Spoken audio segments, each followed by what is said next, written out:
Како училиште кое четврта година го добива зеленото еко знаме, основното училиште Рале Кратовче годинава доби покана од организацијата ОХО за учество на меѓународната конференција во Букурешт, која ќе се одржи од 9 до 12 јули годинава.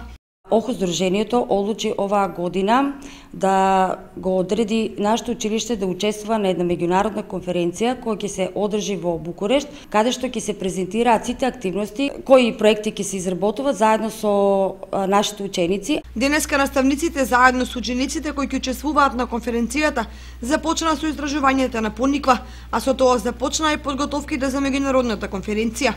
Треба да се изврши истражување на одредени растителни и животински видови и со тоа истражување треба да направиме ко студија на случај. Ова е во организација на речниот слив, на организација на речниот слив на реката Дунав, а под покровителство на УНЕСКО од Франција, и оваа конференција се организира по повод 70 годишнината од постоењето на УНЕСКО. Основното училиште Рале Кратовче е единственото училиште од Република Македонија кое ќе биде дел од оваа конференција и не само што ќе го представи училиштето, туку и обичаите и традицијата на општина Кочани. Бевме да го посетиме резерватот кај Пониква, Полаки, во соработка со Македонски шуми и членовите кои што се вработени таму. Извршивме истражување конкретно за видовите на растенија и животни кои што екзистираат таму.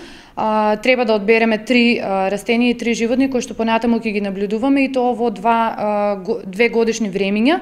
Конкретно денеска бевме да ги посетиме за да го обавиме истражувањето за во зимскиот период и пролетниот период, за додека да заврши пријавувањето за апликацијата. На конференцијата ќе замина 2 наставнички по биологија и хемија и 2 ученика.